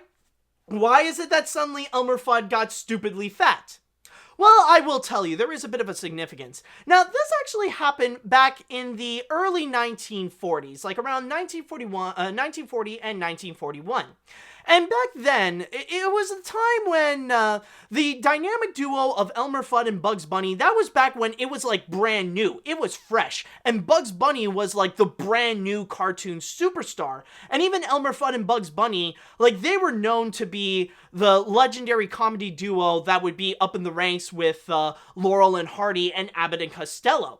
But in the case of Elmer Fudd, they decided to experiment with him a little bit. They decided to do something a little bit new with Elmer Fudd, where in this case right over here, they want to try to change up his design, where they want to model him a little bit more similar to Arthur Q. Bryan, who is actually the voice of Elmer Fudd. Since that guy was pretty large, they decided to make Elmer Fudd large as well. That did not last long, however. Elmer Fudd was fat like this for only 5 cartoons, until later they decided, you know what, let's just put him back in his original design. But coincidentally enough, where Big Chungus in particular came from, actually appeared in Fat Elmer Fudd, in which I might as well call this one Fudd Chungus. Big Chungus actually appeared in Fudd Chungus's first cartoon, Wabbit Twubble, at the end of 1941. So let's go ahead and onto this clip, and let's just fast forward to the particular scene in general, just to make sure. Okay, it's right over here. So let's just take a quick little clip.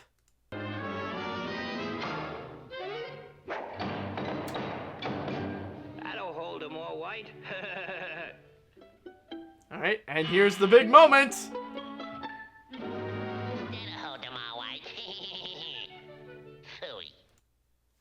And that's pretty much the scene. And I just want to add on a side note that, just to go and comment on this, that honestly for me, I love this scene in particular. I just find it absolutely hilarious, and mostly because of the cartoon logic.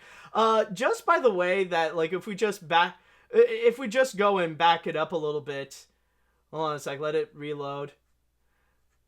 And, yeah, right over here. I just love the cartoon logic that Bugs Bunny can magically just, like, in order to mock Elmer Fudd, he can magically, like, make himself big. Hold on, like, just let it continue.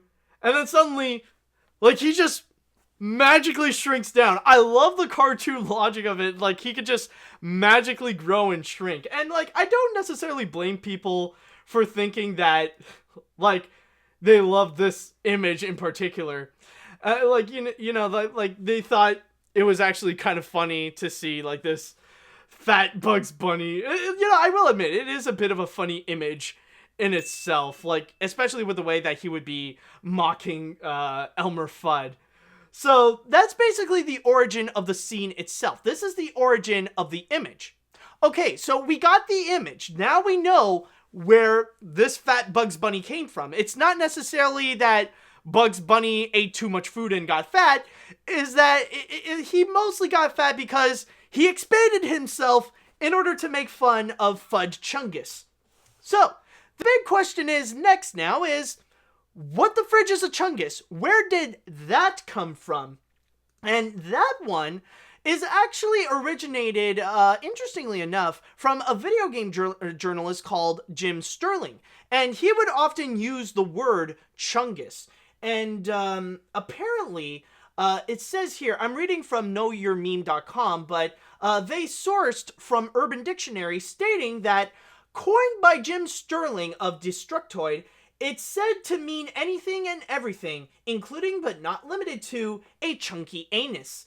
Like, some people could say, like, don't be such a Chungus, or alternatively, I love your Chungus. Well, which basically, Chungus is kind of a word where it would be a synonym for something like thing or stuff. Like, someone would say, hey, look at that thing. Or, they would say, yo, check out this stuff. Or they would say, dude, did you see that Chungus? It's mostly stuff like that. It's mostly that kind of word to mostly vaguely describe something. So that's basically what a Chungus is. But with the way that it kind of sounds like chunky, that's where that's where it would be mostly associated with something that would be thick in a way. But going back into this, so we got the word, we got the image, but now we need the internet recognition. And interestingly enough, people knew about this fat Bugs Bunny for a while, where apparently the notoriety of Big Chungus actually began back in 2017, interestingly enough, where apparently it got shared around in the hellhole of the internet that we know as 4chan, and many people would be passing around this image of a really fat Bugs Bunny and thought that it's just kind of a funny random image. So that's pretty much the big thing with that one. Okay, so we got all that, but now we need to launch its popularity. So now people know about the image of Bugs Bunny. Now we need to know, how do we combine this together and launch it into meme superstardom? Well, that would actually come from this image right over here at the beginning of 2018, where someone decided to take this image and decided to make a fake video game called Big Chungus. And it pretty much shows this picture of the big Bugs Bunny from Wabbitwubble, and it just says in big letters, Big Chungus, and it's exclusively for the PS4, which is rated A for adults only, so 18 and plus. And it also says on the side that the game apparently it features Dante from the Devil May Cry series. And on top of that, on the side, it's also said to be developed by Hello Games, which is the infamous gaming studio that actually made the game No Man's Sky. And No Man's Sky is a very controversial game that, like, it would take a while to talk about the controversies of that. So I'm sure there are a lot of videos on YouTube that would talk about the history of what is No Man's Sky. But it's honestly absolutely ridiculous, and it's now infamously known as one of gaming's biggest scams. So that's pretty much the big thing with this one. But apparently, now the popularity, apparently it launched off where there's this one person in particular. Ah, crap, it's not showing. But apparently, oh god. Okay, I know what it is though. That there's this one game. Apparently, it was on Facebook, and apparently, GameStop store manager Justin Lofer, he shared on Facebook this image. In fact, maybe I could get it right over here. Just want to see if I could. Oh yes. Apparently, there is this image that they actually shared that apparently this GameStop manager, he had this woman come in and ask if there was a possibility if they actually own this Big Chungus game. Like a woman, she innocently walked in and said, "My son is looking for this game called Big Chungus. Do you guys have it?" And he refrained from laughing, and like the store manager refrained from laughing. And from there, the popularity just skyrocketed. And I guess you could say that the rest is history, where now Big Chungus just became the new big meme that started at the end of 2018 and just really grew throughout 2019 with a whole lot of people creating their own version of a Big Chungus game, like like this one right over here, another fat Bugs Bunny from the Looney Tunes show this time, with a game for the Xbox One, Big Chungus 2, and Knuckles, which apparently this one is made by Epic Games, rated E for everyone this time, so now everyone can play. And apparently, if you buy Big Chungus 2 and Knuckles, you can get a free small sub from Quiznos. So you too can become Big Chungus yourself.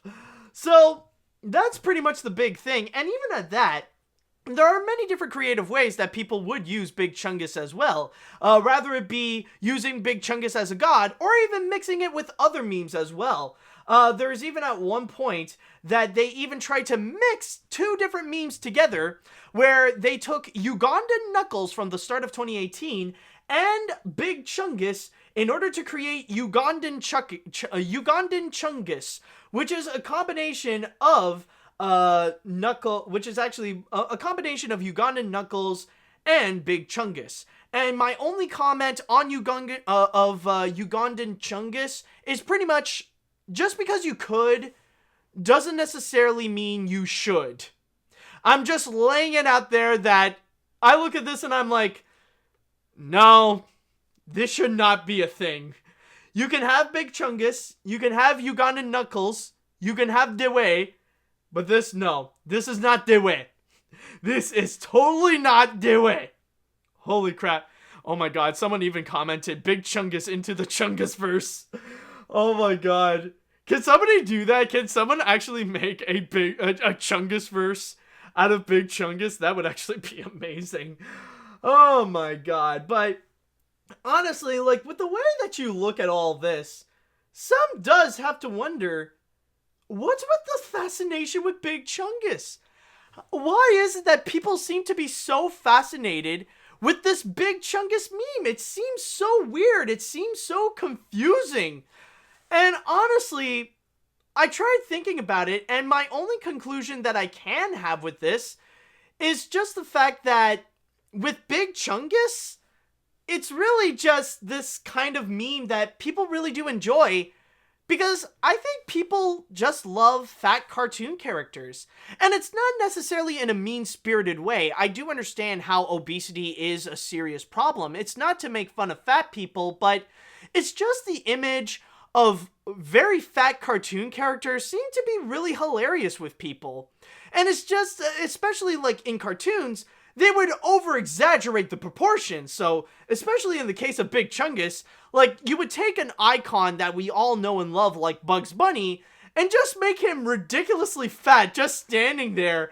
And on top of that, like, you see his facial expression, like, he has this really dopey kind of face as he's mocking Fud Chungus. Like, you know, it just makes this really hilarious kind of meme, you know? It just makes something that just seems absolutely funny.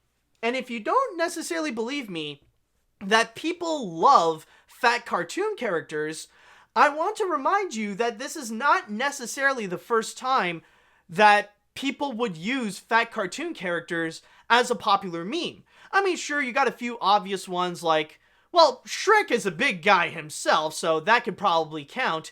And then you also got Homer, which he has appeared in a few memes showing his large proportions and making fun of, like, you know, just having fun with his kind of weight. But I think the perfect example of how people just absolutely love fat cartoon characters, it would have to be Mr. Bombastic himself, Biggie Cheese.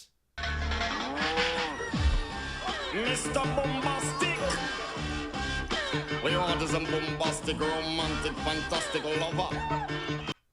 So yeah, boy, you might remember from the animated film Mr. Bombastic. Hold on, let's get a better view of our big boy. Yeah, boy, our big man ourselves. Yeah, the big man himself, Biggie Cheese. Now this guy is actually a highly popular meme. And yes, this is from the 2006 movie Barnyard.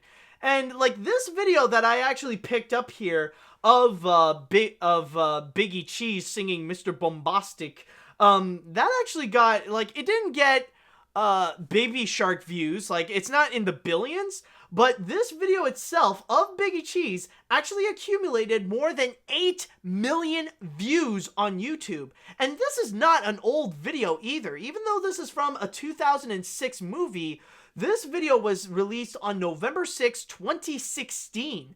So throughout 2016, so imagine 2016, they would have this, and they, like, at the end of 2016, they released this video, and now it has more than 8 million views. This is a viral sensation right over here, and this is another example of a fat character that everybody adored because of his massively large proportions and how he's just dancing around singing this Mr. Bombastic song. Like, people just adore it. Like, in a way, it's kind of like people just celebrating fat cartoon characters and just loving it and having fun with it. It's kind of like a celebration of thickness. And that's another thing that people absolutely adore. Like, nowadays, being thick is a good thing now. It's actually considered sexy. So, of course, like, with massively thick characters like Biggie Cheese or even Bugs Bunny with Big Chungus, it really is something that's kind of popular. So, if there is a really overly proportioned fat cartoon character, then there is a good chance that people will take it and make it become such a viral sensation. And I mean, of course, with Bugs Bunny, he is a recognizable icon, and it's not necessarily the first time that Bugs Bunny is used as a popular meme, since Bugs Bunny is often renowned as, like, the king of trolls, so they would use him in some of those memes as well to express trolling, but in this case right over here, honestly, if you have a fat cartoon character, then chances are, if it's lucky, it will be praised like a godforsaken god. And that's pretty much where we are right now. Now, I don't know how long this Big Chungus meme is gonna last, but it's already been like almost 2 months now that this Big Chungus meme has become like this viral sensation. But still, like, I guess, why not have fun with it?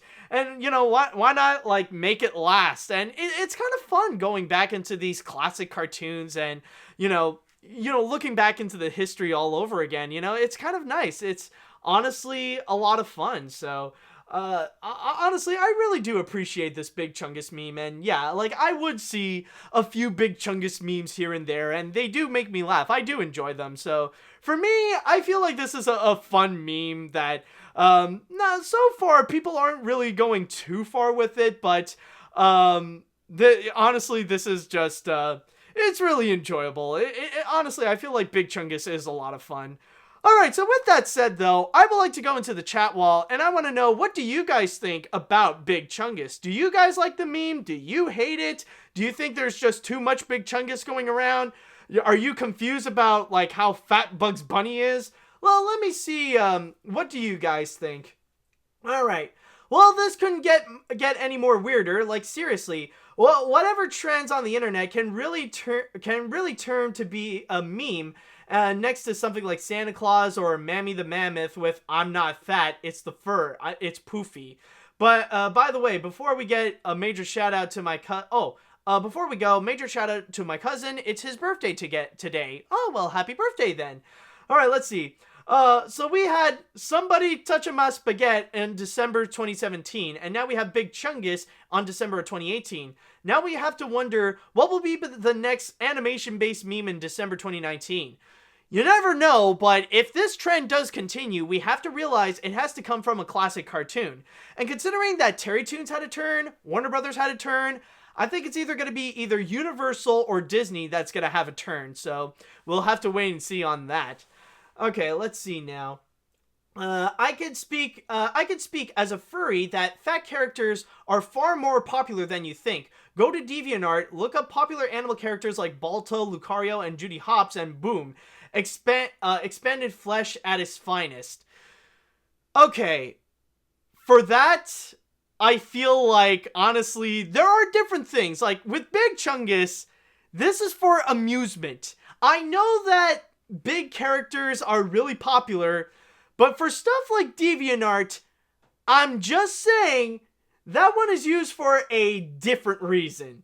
That one is meant to be a little more, like, when you see those images on DeviantArt and stuff like that, with the way that they try to be a little bit more detailed with the expansion of the characters, they would use it in a more, sexual manner. I'm just laying it out there. I'm just I'm just gonna leave it at that. So, yeah, like, honestly, I know they are highly popular, as you state, but in this case, like, this one is only, Big Chungus is made just for humorous purposes, so I'll just leave it at that. Okay, anyways. Apparently, I heard that the reason why Warner Brothers got rid of the fat Elmer Fudd is because the audience hated it, and so after fresh hair, they changed him back to normal, which is highly possible, though. Like, you could actually have a point that maybe audiences are not necessarily fond of fat Elmer Fudd. Again, he only appeared in like 5 cartoons and then switched him back to normal, so that could strongly be the case. Let's see now. I don't know much about it. All I kept thinking that Big Chungus is a giant monster that terrorizes. In fact, would it be a good idea to make this one monster movie? Okay, official statement right now. Big Chungus is a kaiju. Prove me wrong. Let's see if you could do that either in the chat wall or in the comments. Big Chunk, like, I could actually make that as a meme. Do I have a cup somewhere? So, like, I could actually make that as, like, some kind of meme. Hold on. Here, I'll just use this. Yeah. Big Chung... Oh, wait. No. I gotta position myself clearly. Big Chungus is a kaiju. Prove me wrong. Oh, boy. I'm sure that might anger some people. Okay. Oh, my God. AniMat, I'm gonna consider Big Chungus a Picasso. Like you look at Big Chungus, art! Oh boy. AniMat, I think the reason why this meme is so popular is because it doesn't offend people like Ugandan Knuckles, which offends people in Uganda. Are you sure about that? Are you sure it does offend the Ugandan people? Because, honestly, I could debate on that. Because I've even seen, like, there are literally murals in Uganda that does feature Ugandan Knuckles. So, honestly, that could be something that would be up for debate regarding the Ugandans specifically, if they would be offended about Ugandan Knuckles. Anyways, let's see now. One of my favorite plus-size characters is Hekapoo from Star vs. the Forces of Evil. She just looks very nice and can be such a tease, but I like her so much. Also, can we have Big Chungus as the next Smash Ultimate DLC? Oh my god. Honestly, for hackers and stuff like that, it wouldn't necessarily be that hard to actually make Big Chungus a character. All you have to do is just make a model of Big Chungus and replace, just take that skin and just replace it with the coding and the modeling of King K. Rool.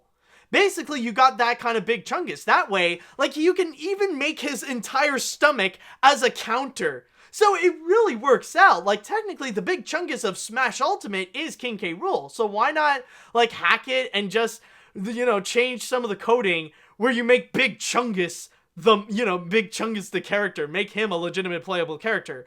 I'm sure that's gonna happen eventually. Someone is able to do that. They just need to find a modeler to make a detailed 3D model of this Big Chungus. We'll have to wait and see on that.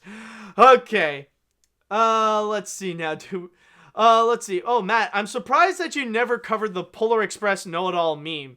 Yeah, I know. There's been a lot of different animated memes that have come and that came and went, but I feel like Big Chungus is a lot more interesting to discuss about, considering that it did come from a classic cartoon from the early days of Warner Brothers. So I feel like with this one, Big Chungus has a lot more historical significance.